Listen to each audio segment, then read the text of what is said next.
That's about what I was planning to say. Thank you, Maylin.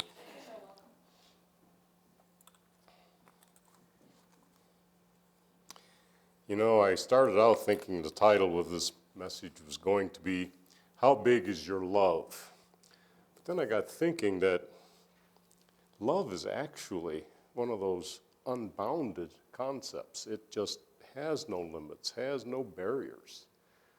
So love is more or less infinite. So the word big sort of doesn't come into play.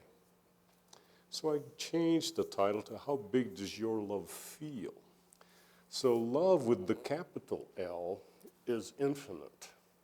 But the love of our experience, the amount of love that is part of our life flow, sometimes feels a lot smaller and a lot further away than that infinite nature of love with the capital L. So what we would like to talk about a little bit is just how can we not limit this experience of love?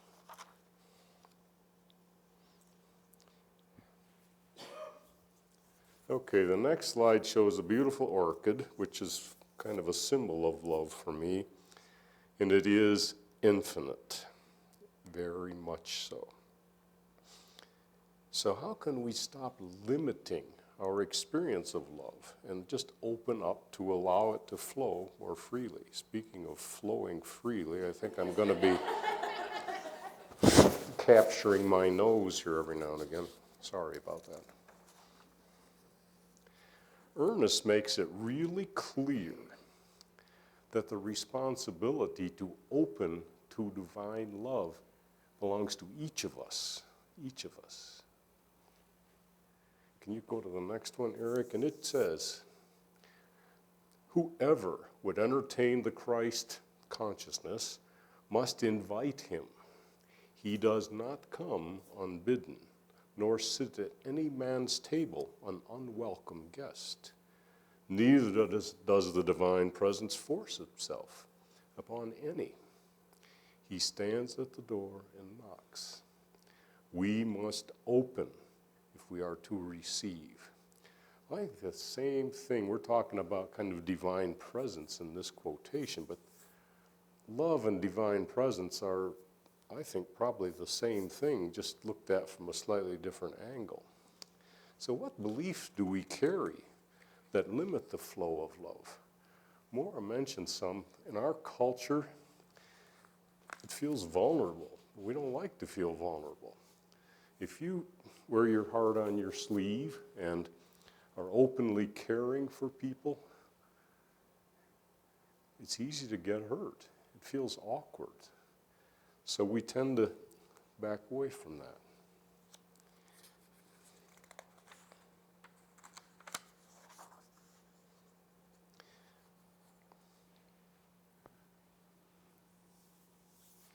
All right.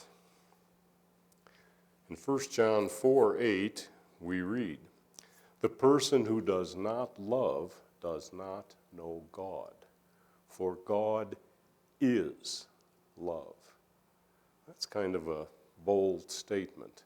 God is love. So no wonder love seems so darn important, huh? What this verse is saying, and when we choose not to love, not to express our love, we are cutting ourselves off from knowing God.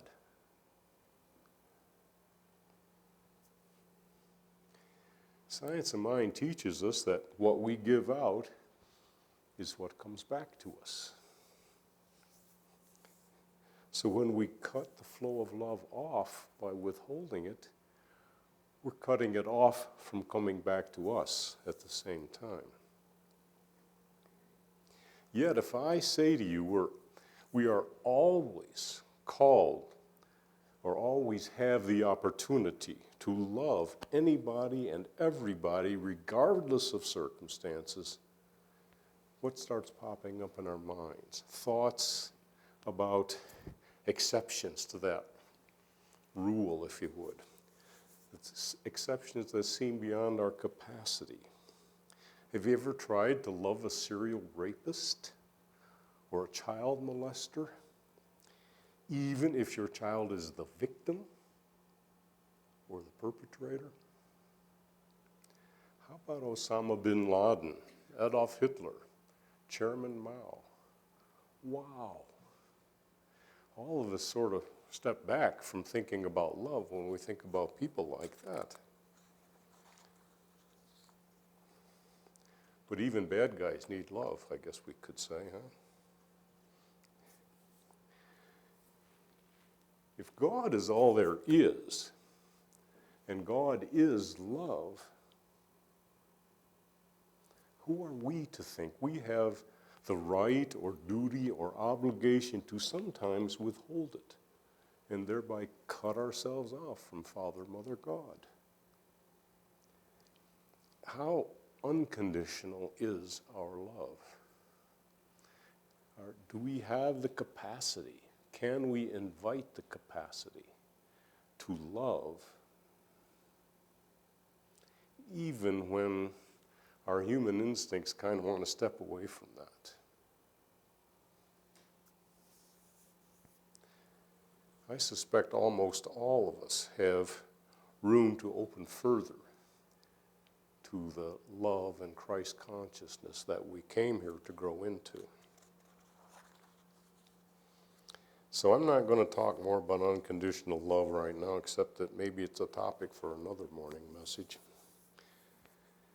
I want to talk about focusing on how broad our understanding of love is. What's encompassed within our understanding of love. Ernest wrote, well, I wrote the question, Ernest didn't do that. What is included in your understanding of love?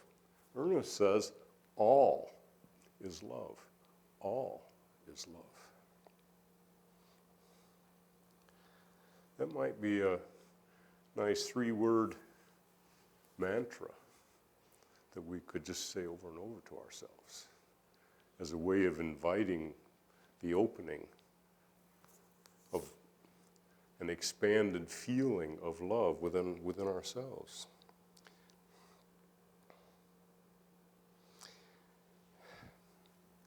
I don't know what life might be like if we actually could see life through the lens of love. We talk about rose-colored glasses, and we usually think of people who we say, oh, Maylin sees the world through rose-colored glasses, and we think she's kind of a Pollyanna and a little unrealistic and maybe too idealistic and, needs a little pat on the head or something. What does that say about our capacity to see life through the lens of love? Wow. I think we've been selling ourselves short.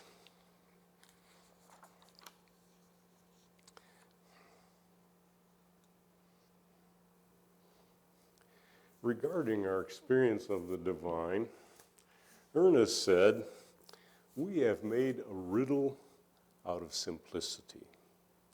Therefore, we have not read the sermons written in stones, nor interpreted the light of love running through life. We tend to make it complicated, and it's really not.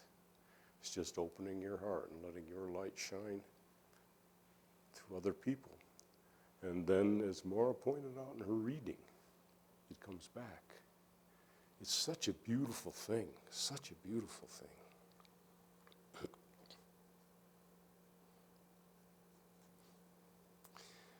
It almost sounds like Ernest, excuse me, is saying we have chosen not to see the presence of divine love. But if I believe God is all and God is love, I got to conclude that we probably have been missing something. Maybe we've been missing almost everything.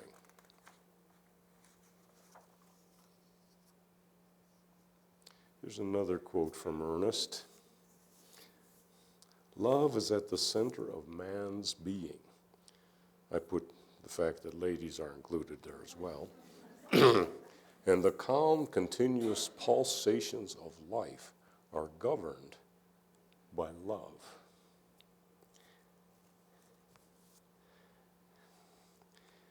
I think I would broaden that out a little bit.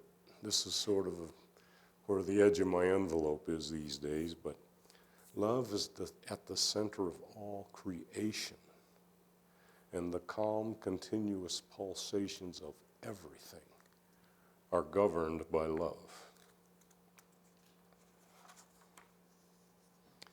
Among his 3 or 4 gazillion words, Ernest every now and again would actually come out with a flow of spirit through him that was just beautiful, just poetic. So I wanted to share a couple of those with you about the word love. Love is the central flame of the universe. Nay, the very fire itself. Goes right in with your song, dear. It is written that God is love and that we are his expressed likeness, the image of the eternal being. We are love. That's what Ernest is saying. We are love. And another one. The essence of love, while elusive, pervades everything, fires the heart, stimulates the emotions, renews the soul, and proclaims the spirit. Can't you just see Ernest getting excited at that point? Kind of an aside, I don't know that the essence of love is so elusive as Ernest describes it here. When we're together as a group here in our center, it just is, we're saturated in it, and I just love it.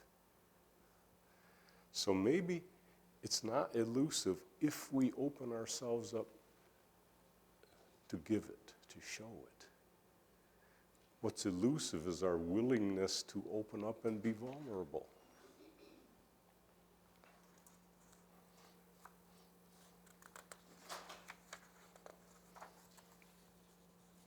So it's pretty clear that this is taking us to a conclusion like this. If God is all and God is love, then everything is love, and love is everything.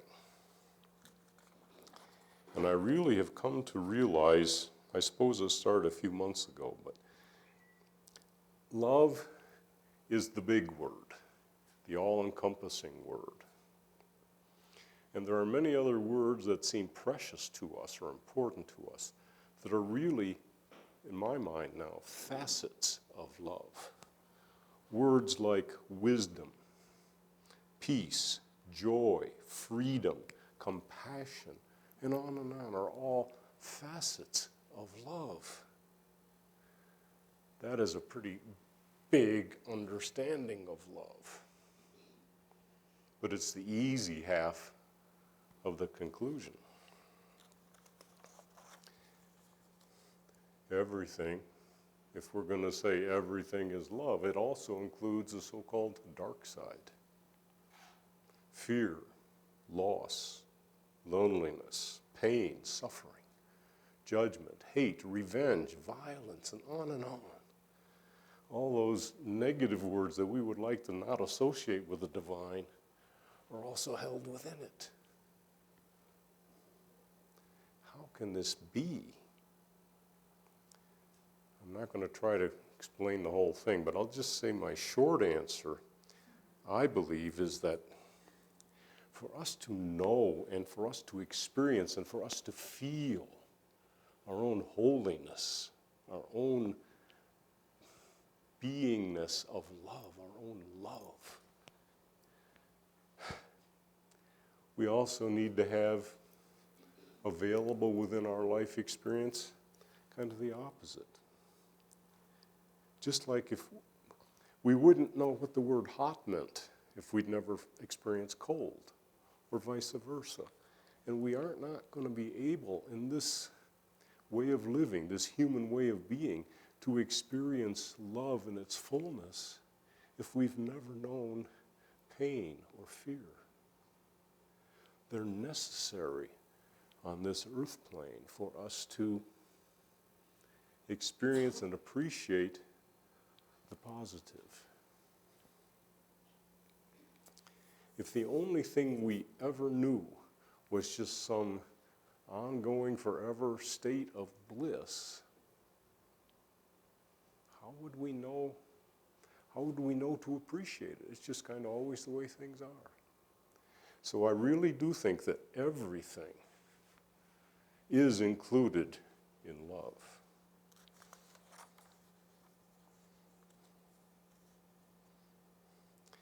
I think understanding or feeling love is not so easy.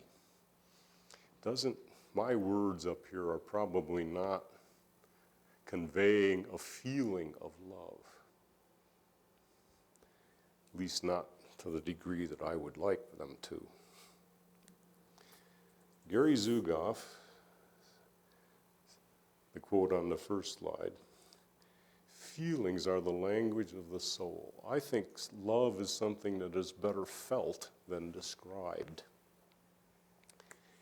And the best thing I have ever encountered for carrying the feeling of love from one person to another are some poems. The poetry of the 14th century Persian mystic / poet / Sufi master Hafiz.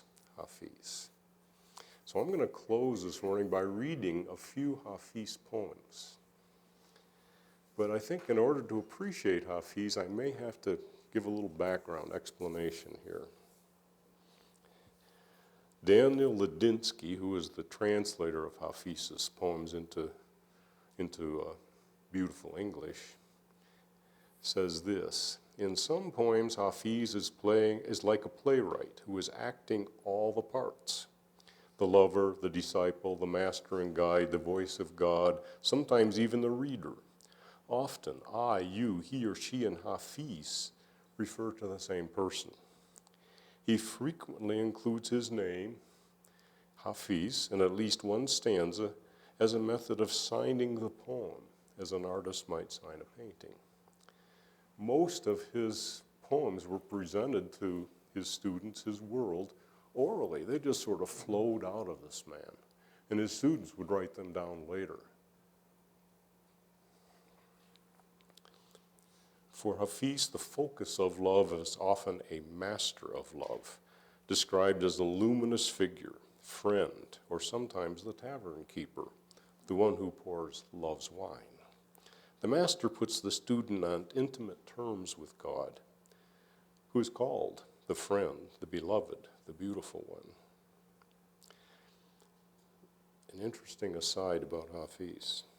Even now, a lot of his poems were put to music and were popular 600 years ago when he was around on the planet, and they're still popular today in places like India and other parts of the eastern facets of divine experience. And in particular, he's very popular, very revered in Iran. We have to remember, Hafiz was rooted in Islam. Sufism is the mystical branch of Islam. And he was a Sufi master. So Islam is more than suicide bombers, 9/11, and terrorism. It's also the world of Hafiz. So I've got the title. We're going to be reading poems from a couple of his different books that are on that slide we just saw. The Gift and The Subject Tonight is Love are the names of the books. I'm going to read a few poems. I would invite you to just close your eyes if you want to, kind of go into a meditative state where you can just allow yourself to receive the feeling of love that Hafiz is projecting in his words. First one is called The Sun Never Says. Even after all this time, the sun never says to the earth, "You owe me."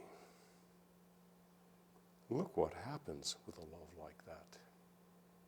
It lights the whole sky. The next one is called Lousy at Math. I can relate to that. Anyway, once a group of thieves stole a rare diamond larger than a goose egg. Its value could have easily bought 1,000 houses and 2,000 acres of the most fertile land in Shiraz. The thieves got drunk that night to celebrate their haul. But during the course of the evening, the effects of the liquor and their mistrust of each other grew to such an extent they decided to divide the stone into pieces. Of course, then the priceless became lost. Most everyone is lousy at math and does that to God. By thinking, saying, "This is my beloved, for he looks like this and acts like that. How could that moron over there really be God?"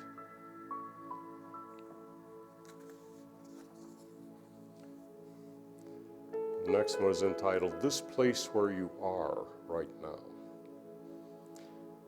This place where you are right now, God circled on a map for you.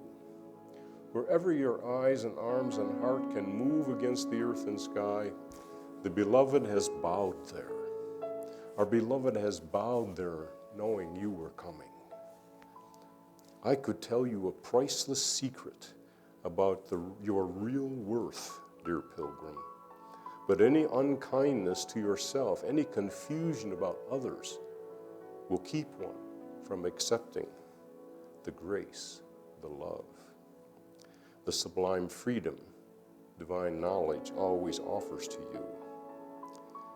Never mind, Hafiz, about the great requirements this path demands of the wayfarers, for your soul is too full of wine tonight to withhold the wondrous truth from this world. But I am so clever and generous, I have already woven a resplendent lock of his tresses as a remarkable truth and gift in this poem for you.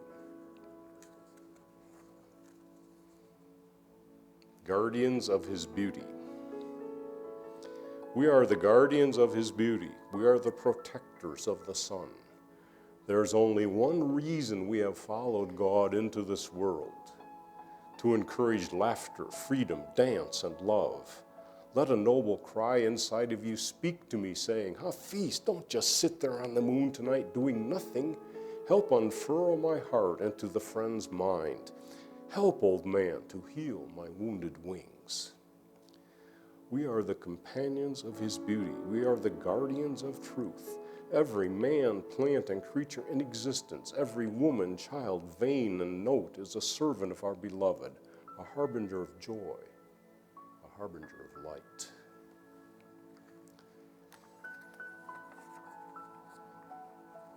Two to go.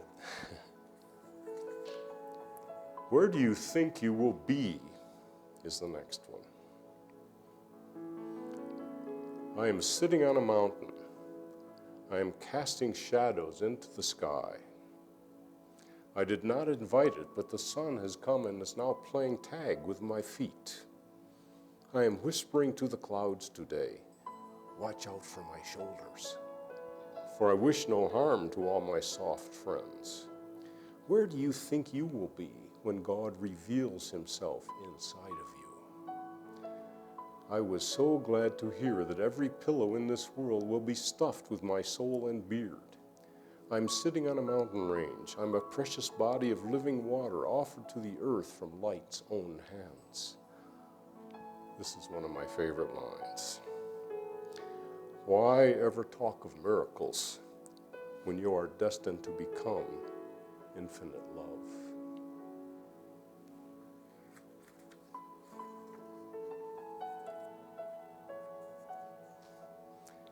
Every city is a dulcimer. There is the rising up from light's embrace you can see in a summer field or in a child's dancing. Every city is a dulcimer that plays its course against our ears. The lid of a pot starts jumping when water gets ecstatic from fire. If I ever don't complete a sentence while we are together, accept my apologies and try to understand this sweet drunk thought. Birds birds initially had no desire to fly. What really happened is this. God sat close to them playing music. When he left, they missed him so much. Their great longing sprouted wings, needing to search the sky.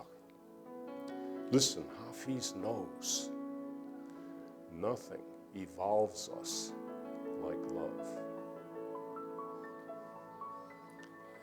Let's pray.